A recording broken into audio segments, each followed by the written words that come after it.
This is for you, not for the crowd, not for applause, for the one who keeps going when no one is watching, for the nights you questioned your worth, for the mornings you stood up anyway, for every time life knocked you down and you didn't know if you had the strength to rise, but you did. Overcoming isn't loud. It doesn't announce itself. It happens in silence, in patience, in choosing to move forward when the past keeps pulling you back. If you've ever felt broken but refused to stay that way, if you've ever been underestimated, overlooked, or told you were not enough, this moment, this message is for you. Stay with me, because what you survived was not meant to end you. It was meant to shape you. This is for you, not the version of you that the world sees, but the one that exists when everything is quiet, the one who sits with thoughts that no one else hears, the one who carries weight without ever asking to be seen for it. This is not a celebration, it's a recognition. Because surviving doesn't always look heroic. Sometimes it looks like waking up tired and still choosing to stand. You were never taught how to endure this part. Nobody prepares you for the moments where effort goes unnoticed, where strength feels invisible, where doing your best still feels like failure. You learned it on your own, through repetition, through loss, through standing in the middle of uncertainty and realizing there was no one coming to save you, so you became the person who stayed. You didn't wake up one day strong. Strength arrives slowly, disguised as necessity. You adapted because you had to. You learned silence because explaining hurt too much. You learned patience because anger exhausted you. You learned how to keep moving forward even when motivation disappeared. And in doing so, you became someone different, not louder, not harder, just deeper. There were days when the world felt like it was moving on without you, like time kept advancing while you were stuck replaying moments you couldn't change. You watched others move ahead while you were still trying to understand what went wrong. And the hardest part wasn't falling behind. It was pretending it didn't hurt. It was smiling through conversations while your mind was somewhere else, trying to put itself back together. You questioned yourself more times than you can count, wondered if you were enough, if you made the wrong choices, if you waited too long, if you trusted the wrong people, if something was broken inside you that couldn't be fixed. You searched for answers in memories, in late nights, in quiet moments where the truth felt too heavy to name. And still, you stayed, not because it was easy, not because you were fearless, but because something inside you refused to disappear. Even when hope felt distant, there was a part of you that kept breathing, kept observing, kept learning, a part that understood that giving up would be permanent, and pain, no matter how intense, was temporary in comparison. You learned how loneliness feels different when it's internal, when you're surrounded by people and still feel alone, when conversations sound distant, when laughter doesn't reach your chest, when you start to wonder if anyone truly sees you or if they only see what you allow them to see. You became good at hiding, not to deceive, but to protect what was left. There were moments when you almost stopped believing in yourself, when the mirror reflected someone you didn't recognize, someone tired, someone worn down, someone who had been strong for too long without rest. You didn't hate that person, you just didn't know how to help them anymore. So you did what you always do. You endured, you showed up when it mattered, you handled responsibilities while carrying personal storms, you listened to others while ignoring your own needs, you kept promises even when you were breaking internally, you became reliable because chaos was the only alternative, and being reliable gave you a sense of control when everything else felt uncertain. No one applauds that kind of strength. There are no awards for continuing quietly, no recognition for emotional endurance, no celebration for choosing stability over collapse. But that doesn't make it insignificant. It makes it rare. You were tested in ways that didn't leave visible scars. Your battles didn't bleed outward, so people assumed you were fine. They assumed silence meant peace. They assumed calm meant certainty. They didn't see the negotiations you had with yourself every day just to stay balanced. They didn't hear the internal arguments that decided whether you would keep trying or finally let go. You lost things you never talk about, versions of yourself, expectations, dreams that once felt close enough to touch, people who promised permanence and delivered absence, moments you replay because they mark the beginning of change, and you grieve them quietly because explaining grief felt like reopening wounds that barely closed. There were nights you stayed awake longer than you should have, not because you weren't tired, but because sleep meant facing tomorrow, and tomorrow required energy you weren't sure you had. So you stayed still, letting thoughts pass like shadows, hoping clarity would arrive without effort. Sometimes it did, sometimes it didn't. But you learned something important in those moments. That survival isn't about confidence. It's about commitment. Commitment to staying, commitment to learning, commitment to not letting temporary pain decide permanent outcomes. You didn't become bitter, even though you had reasons to be. You didn't become cruel, even though kindness wasn't always returned. You didn't close yourself completely, even though openness came at a cost. You adjusted, yes. You became more careful, more selective, more aware, but you didn't lose your humanity. That matters more than you realize, because the world doesn't need more hardened people. It needs people who have suffered and still choose understanding, people who know pain intimately and still act with restraint, people who don't need to prove their strength because they've lived it. You stopped chasing validation at some point, not because you didn't want to be seen, but because you grew tired of explaining yourself. You realized that those who understand don't require explanations, and those who don't understand never will. So you redirected your energy inward, toward growth that doesn't announce itself, toward progress that only you notice, and that progress is real. It shows in how you respond instead of react, in how you pause before speaking, in how you walk away from what drains you instead of trying to fix it, in how you allow silence without feeling the need to fill it, in how you respect your limits now, even when part of you still wants to push beyond them. You didn't become perfect. You became honest, honest about what you can give, honest about what you need, honest about what no longer serves you.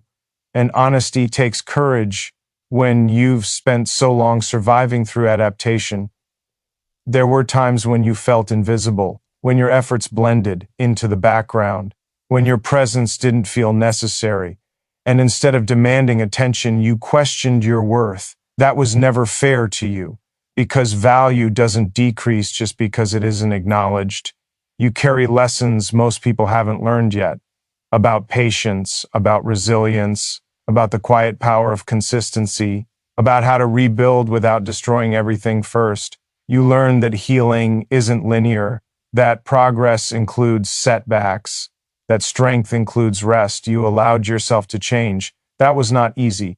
Change meant letting go of certainty, letting go of old identities, letting go of stories that once defined you.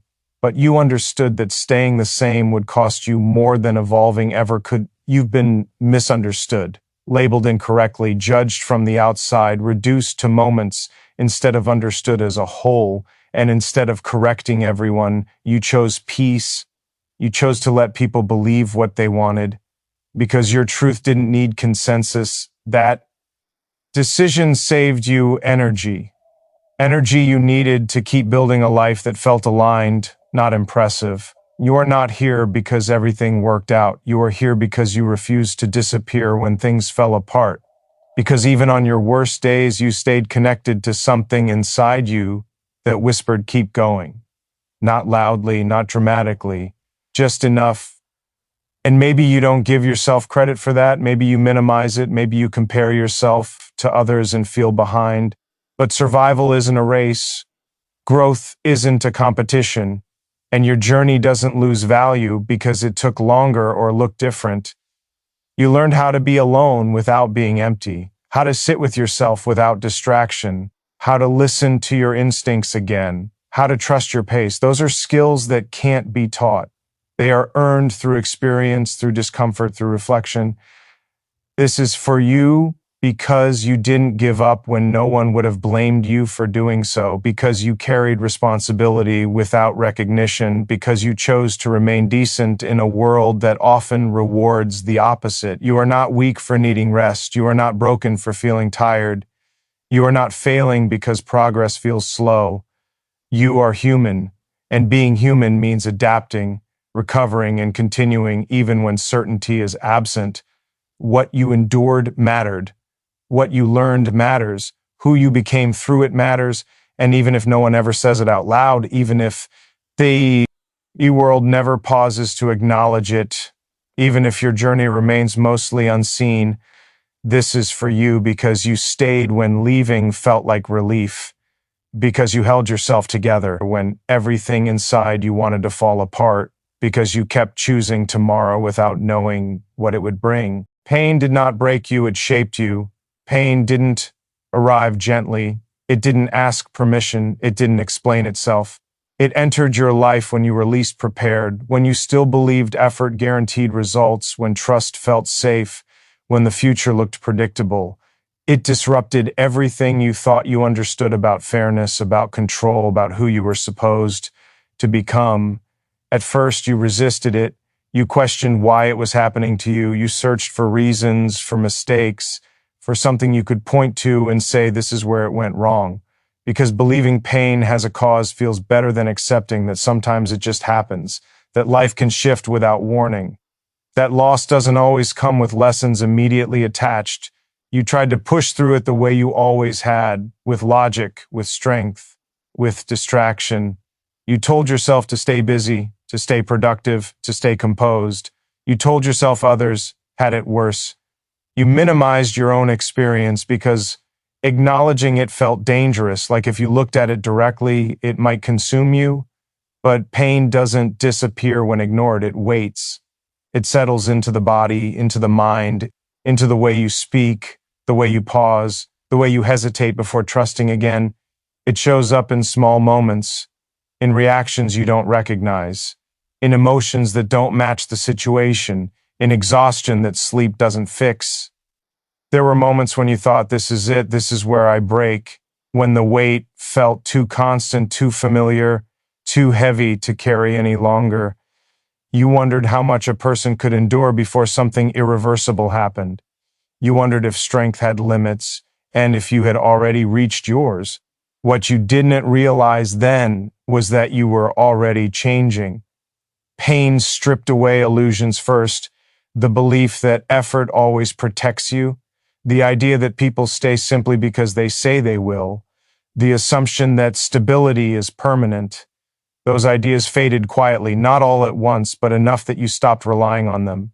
Enough that you began to see the world as it is, not as you hoped it would be. You became more observant. You started noticing patterns. Who shows up consistently, who disappears when things get uncomfortable, who listens and who waits for their turn to speak.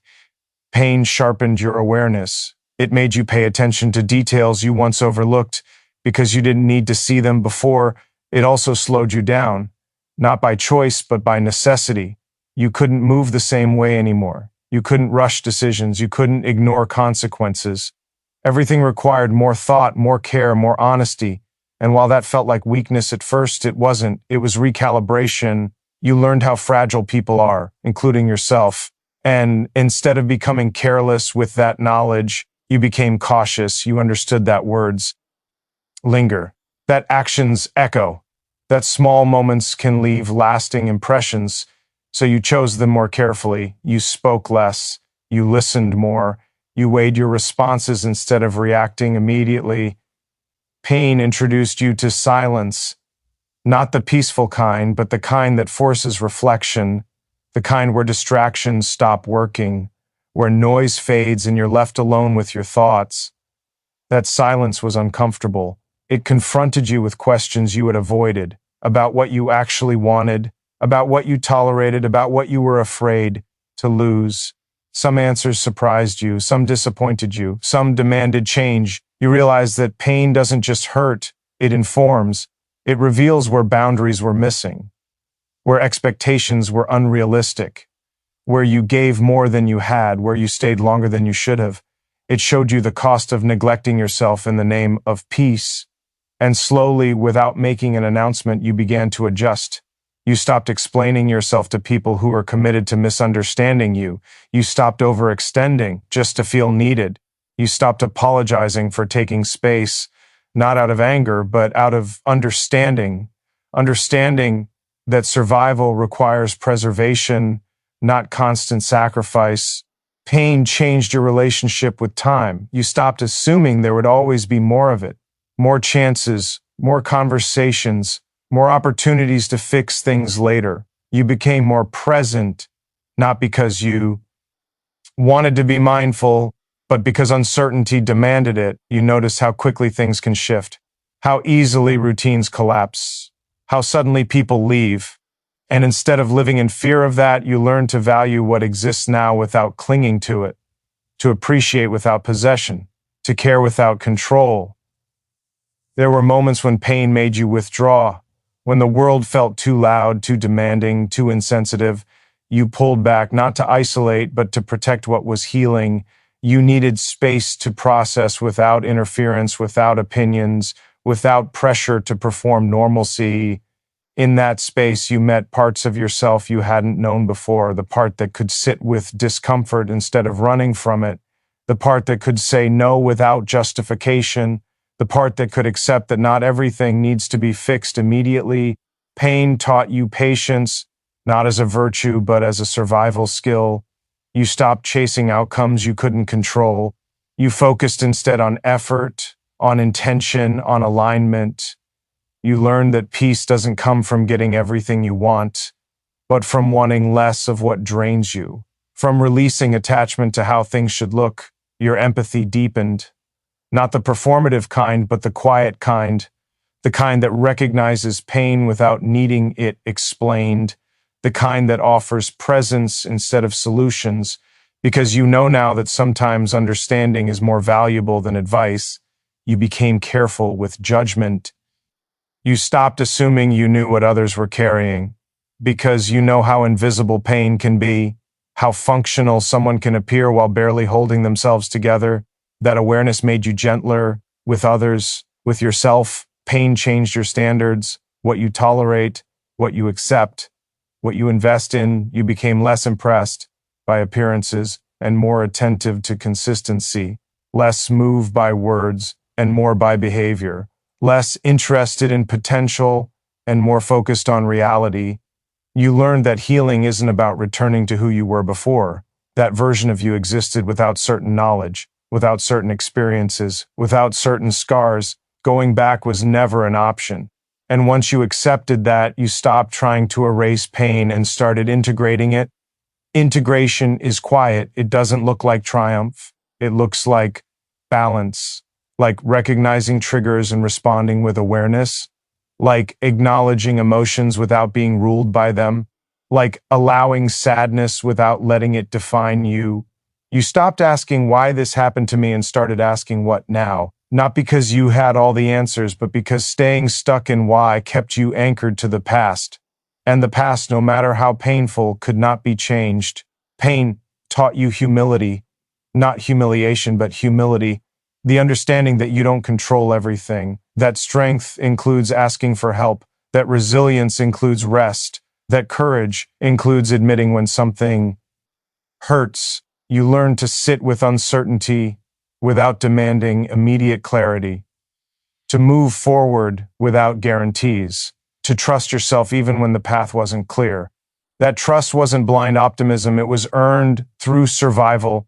You didn't become fearless, you became brave in a quieter way, brave enough to feel fully, brave enough to be honest, brave enough to try again knowing it might hurt, brave enough to walk away when staying would cost too much. Pain reshaped your priorities. Success without peace stopped appealing to you. Approval without respect felt empty. Achievement without alignment felt hollow. You wanted things that felt sustainable, not impressive. You learned how to rebuild internally before changing anything externally, how to stabilize yourself before making big decisions, how to listen to your intuition again after doubting it for so long. Pain refined your internal compass. You don't romanticize what you went through. You don't pretend it was necessary or deserved. You don't glorify suffering. But you recognize that it altered you in ways comfort never could. That it forced growth where complacency would have kept you still. You are more grounded now, not because life is easier, but because you are more prepared. You understand that pain may return in different forms, but you also know you are capable of meeting it without losing yourself. Pain didn't break you. It removed what couldn't last. It challenged what wasn't stable. It reshaped you into someone name more aware, more intentional, more honest. And even though there are parts of you that still ache, parts that still remember, parts that still feel tender, those parts are not signs of weakness. They are evidence of transformation, evidence that you felt deeply and survived honestly. You carry pain differently now, not as a burden, but as context, not as an identity, but as experience, not as something that defines you, but as something that informed who you are becoming. You are still here for a reason. You didn't stay by accident. You didn't reach this point because things were easy or because luck carried you forward. You are still here because something in you refused to disappear, even when the weight felt unbearable, even when continuing felt pointless, even when stopping would have been simpler. There were moments when you questioned your place in the world, when you wondered if your presence mattered, if your effort made a difference, if anyone would notice if you stepped back completely. Those thoughts didn't come from weakness. They came from exhaustion, from giving too much without replenishment, from carrying responsibility without recognition. You kept moving not because you were certain, but because uncertainty wasn't enough to make you quit. You didn't need a clear purpose to survive. You needed breath. You needed one more step. You needed enough resolve to get through the next hour, then the next day, and you did that repeatedly, even when the future felt like a blank space. Being here wasn't a dramatic choice. It was a series of quiet decisions to wake up, to respond, to endure, to adapt, to try again when yesterday didn't deliver relief. You didn't announce these choices. You didn't celebrate them. You just made them. There were times when staying felt heavier than leaving, when the idea of continuing carried more weight than the idea of letting go. And still you stayed, not out of obligation, but out of something harder to name, a sense that your story wasn't finished, even if you didn't know what the next chapter looked like. You have stood at the edge of your own limits. You have felt how close resilience and surrender can be. You have learned that strength doesn't always feel powerful. Sometimes it feels like nothing more than refusal, refusal to vanish, refusal to disappear quietly. You have changed since then. The person who questioned their worth is not the same person reading this now. You carry more awareness, more restraint, more depth. You've learned that meaning doesn't always reveal itself immediately, that sometimes it arrives after survival, not before it. You stopped waiting for clarity before moving forward. You learned to act without certainty, to trust yourself even when direction was unclear, to accept that purpose isn't always loud or obvious. Sometimes it exists in persistence itself. You matter in ways you don't measure, not through achievements or recognition, but through impact you may never see, through moments where your presence steadied someone else, through words you spoke without realizing their weight, through consistency when someone needed reliability more than inspiration. You didn't need to change the world to justify being in it. Existing with integrity is enough. Showing up honestly is enough. Choosing not to harden is enough. You've been tempted to compare your path to others, to question your pace, to assume you're behind, but timelines are not universal. Growth doesn't follow schedules. Survival doesn't adhere to expectations. The fact that you are still here means you are still in progress. There are things you haven't done yet, conversations you haven't had, versions of yourself you haven't met, strength you haven't needed to access. You don't see them now because survival narrowed your focus. It had to. But that doesn't mean the horizon is empty. You learn to hold space for contradiction, to feel tired and hopeful at the same time, to be uncertain and committed, to carry fear without letting it decide everything. That complexity is not confusion, it's maturity. You no longer chase purpose like something external you have to find. You understand now that purpose is built through choices, through alignment, through showing up even when motivation is absent, through honoring your values quietly. You stayed when others walked away, not because you were stronger, but because you were willing to remain present with discomfort. That willingness is rare, and it has shaped you into someone who understands the cost of existence and chooses it anyway. There were moments when you felt replaceable, when you believed the world would adjust without you. Maybe it would have, but it would have been different because no one occupies space the way you do. No one brings your combination of thought, restraint, perspective, and experience. You don't need to justify your survival. You don't need a grand reason to exist. Being here is not a debt you owe anyone. It is a fact. And that fact carries potential, whether you acknowledge it or not. You are still here because you adapted when circumstances demanded it. Because you learned when ignorance was no longer possible. Because you chose reflection over collapse. Because you found a way to keep going without losing your core. Your presence has weight, even in silence, even in stillness, even when you feel invisible. Being here means you still influence outcomes, still shape moments, still have the ability to respond instead of react. You are not finished, not because you have something to prove, but because growth doesn't end abruptly. It unfolds, slowly, unevenly, with pauses and recalibration. You may not know what comes next. That doesn't disqualify you, it keeps you open. Openness is not weakness, it is readiness. You have survived versions of yourself you never thought you would outgrow. You have let go of identities that no longer fit. You have stayed present through uncertainty long enough to be changed by it. Being here is not an accident, it is evidence. Evidence of resilience that doesn't need validation. Evidence of commitment that doesn't seek recognition.